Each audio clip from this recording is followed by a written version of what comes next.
Welcome to Valley Mobile Automotive. We're working on a 2008 Subaru Outback with a 2.5 liter. Customer said it was running pretty rough. We do have a check engine light on. I'm pulling codes. Let's see what we got. Looks like the code we have in the engine control module is a P0420, catalyst system efficiency below threshold. Now that wouldn't cause any kind of rough running unless there's a plug or some kind of blockage in the system. Let's start it up, see what we have, and go from there. All right, so I got the front O2, which is an air fuel sensor. It's showing 1, so that's a lambda of 1. So that's right where we want to be, right around 1. Rear O2 sensor, that's just your conventional narrowband O2 sensor, 0.81. That's about good. I'm at idle. What we want to see is this above 5, typically 6 or 7. It should be a nice even line at cruise. So we'll see what that does. I'll go ahead and graph it. So here's the results. At idle, it does pretty good, but as soon as you give it throttle enough to get to about 2,000 RPM, 2,500, it loses its ability to keep up. So it's looking like this catalytic converter is inefficient enough to be throwing codes, but not drivability issues. So the fact that it was running rough, that was their main concern. I don't see how this could cause it to run rough, but definitely have a catalytic converter that's not functioning the way it should. All right, so this is going to be a to be continued. Been working on it for about an hour, been trying to recreate the rough running condition and haven't been able to. So we've been unfruitful in that area. We did find a catalytic converter concern. That's most likely why the check engine light is on. Well, that is why the check engine light is on, because it only had the one code. But I don't believe that's the cause of our rough running condition, especially seeing how we have plenty of power. If it's a clogged converter, like maybe the converter broke apart and clogged somewhere back, plugged exhaust, we would feel it, especially on acceleration. This thing would be like a dog. You wouldn't have any pickup, any get up and go. We're not feeling that. It has plenty of power. So not quite sure what the rough running is yet. I'm going to come back possibly tomorrow or the next day and try to get it to act up again. Anyway, stay tuned. I'll be back in a flash. Bing, bada, boom. It is the next day. So a little bit of a game plan today. I looked over some of the video that I recorded yesterday, realized, hey, I didn't really do a good job explaining. So I believe there are two issues happening. The drivability concern that I have not yet been able to recreate, and the check engine light for the P0420 catalytic converter. So first, I'm going to tackle the catalytic converter. Little backstory, this converter had been replaced about 2.5 years ago. It's a Walker aftermarket converter. Walker tends to be a pretty good exhaust brand, but these converters are covered by a 5-year federal warranty. So this converter, 2.5 years old, is still covered under warranty. We're going to tackle that first, looking for exhaust leaks. I'll probably pull the converter off, take a look at the exhaust gaskets. Are there any signs of leakage? Pull the O2 sensors out. Is there any sign of contamination? What's going on? One thing to check too is oil level. Is this vehicle an oil burner? Because blue exhaust smoke burning oil can destroy a catalytic converter. Now, yesterday we did look at the fuel trims. We're right on the money at 1 lambda. If you're not familiar with lambda, maybe I'll do a separate video of that. But it's very similar to fuel trims. And if you're not familiar with fuel trims, maybe I'll do a video on that as well. But either way, the fuel, it's not running too rich, because that too can cause a catalytic converter to fail prematurely as a rich running condition. But we don't have that, so check the oil level, check for exhaust leaks, check the O2 sensors, and if everything looks good, then we can condemn the catalytic converter. Sound good? Let's do it. All right, so this is the catalytic converter out of the vehicle, driver's side, passenger side, and then that's the going towards the tailpipe. Upstream O2 sensor, downstream O2 sensor. Notice, if you look here, you can see a nice defined ring, and then it gets black. So that defined ring, let me get the gasket, is this gasket ring right here. Is that defined ring here. And then the carbon or the exhaust gas buildup is inside that ring. Same thing here. See that nice clear ring, and then the exhaust buildup. Now come to the driver's side, and you can see that ring there, but look. See a little bit of carbon comes into the ring.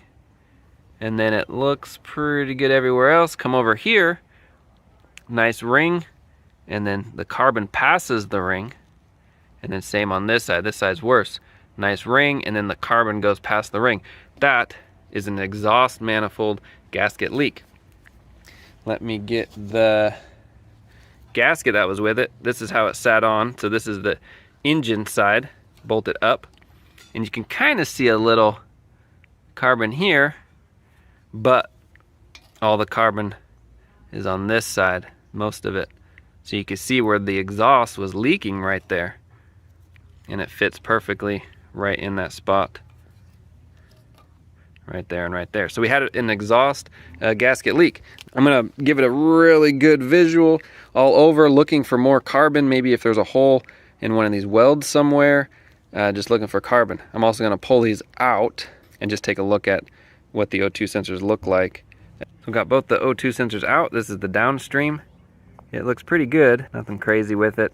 The upstream also looks pretty good. So not worried about those. And then if you look at the O2 sensor bung where it was threaded into, there's no carbon buildup as if it was leaking exhaust gases out of the bung. So looks like it was sealed nice and good. Upstream and downstream look good. So I'm not worried about the O2 sensors. We're good to go there. This was replaced 2.5 years ago, so it's covered under federal warranty. We'll go ahead, slap on a new one. We have definitive proof that this one is bad, so we'll just exchange it out. Customer will be happy, and this check engine light can go away, and we'll have perfect converter results. So next update on this video will be the results after a new catalytic converter. We'll see how the exchange process goes with our local auto parts store, and then we'll get you the update. This is probably the easiest converter you'll ever replace. We got 3 bolts on this side of the manifold, 3 bolts on that side of the manifold, 3 bolts here to the front pipe, and then a 14mm bolt right there. That pops off, slides down, and then everything just comes off. I like to disconnect or unplug the O2 sensors at their connector, leave them on, and pull them off of the exhaust after it's already down and on the ground. The 2 O2 sensor connectors are right here by the air box, and then they're connected also right here. So disconnect these connectors and then just let the wires hang down. You can see that little hanger has a lip on it. You want to lift the exhaust up and over that lip. Once you have all the bolts off, they're all 14mm bolts, the whole exhaust system can lower to the ground. I got the catalytic converter bolted back up, new exhaust gaskets, so now let's take it for a good spin, see if we see a difference. Engine is nice and warmed up. This is after a test drive. Let me show you what I noticed. So this is the rear O2. We're at 0.8, and just like before, we want that to be pretty steady around, well, above 0.6. So 0.6, 0.8, 0.7, somewhere in there. You want that nice steady line like it is at idle. And you can see our idle RPMs right here, about 700, 720, bouncing back and forth. Watch as I give it throttle. I'll hold it at 2 grand. That'll simulate an engine speed at cruise. So about 2,000 RPM. Look what happens to our catalyst efficiency. Starts to drop a little, no big deal. Keeps going, and then boom. You can't keep up. So the catalytic converter is having trouble keeping up with the amount of exhaust stream running through it. So its efficiency is all over the place. It should remain steady like it was. So this oscillation is proof that the catalytic converter is bad. It's okay at idle. It can keep up with that amount of flow, but once the flow increases to about 2,000 RPM or so, it just takes a dive. Converter can't keep up. We're going genuine Subaru on this one. These are the 2 converters side by side. This is the aftermarket converter, no good. This is the genuine Subaru converter, and we'll watch the difference. Brand new gaskets, genuine Subaru gaskets. Let's slap it on. you're replacing the factory converter with another factory converter, take the heat shields off, transfer them over. So this is the live data we have. We have coolant temp 203, just letting us know that we are at operating temperature. Engine speed is idle at the moment, and our rear O2 is doing exactly what it has been doing and what it should do. Nice straight line. So let's increase the RPM to about 2 grand. So you can see we're hovering at about 2,000 RPM. And our catalytic converter is doing what it's supposed to. It's okay if it drops a little. You want it above 6. Somewhere in there between 6 and 8. Nice steady line. A lot better than before. It was oscillating, couldn't keep up. Factory catalytic converter is keeping up. All right, there you go. Those are the readings that we're looking for. That rear O2, nice, level, not oscillating like the first one. So the first aftermarket catalytic converter was bad. It lasted about 2.5 years. The brand was Walker, for anybody who wants to know. I went to the auto parts store, got the warranty exchange. Walker does not make that particular model anymore. So they gave me a comparable, priced, comparable brand catalytic converter. So it was a different brand altogether, not Walker. Put it on right away. It wasn't fitting 100%. I didn't like it. I was fighting with it. It was getting frustrating. I didn't do a lot of recording because of that. Same thing. Take it for a test drive and the readings oscillated. So even a brand new aftermarket second converter was junk from the factory. Or at least it could not keep up. One thing to keep in mind on these Subarus is the converter is so small. So it has to perform really well in order to clean out everything that the engine is producing. So got tired of it, talked to the customer. We made a deal about getting an OEM from Subaru catalytic converter. So got the converter, plugged it in, and then you saw those readings. We are up and running, good to go, good converter. No hassles.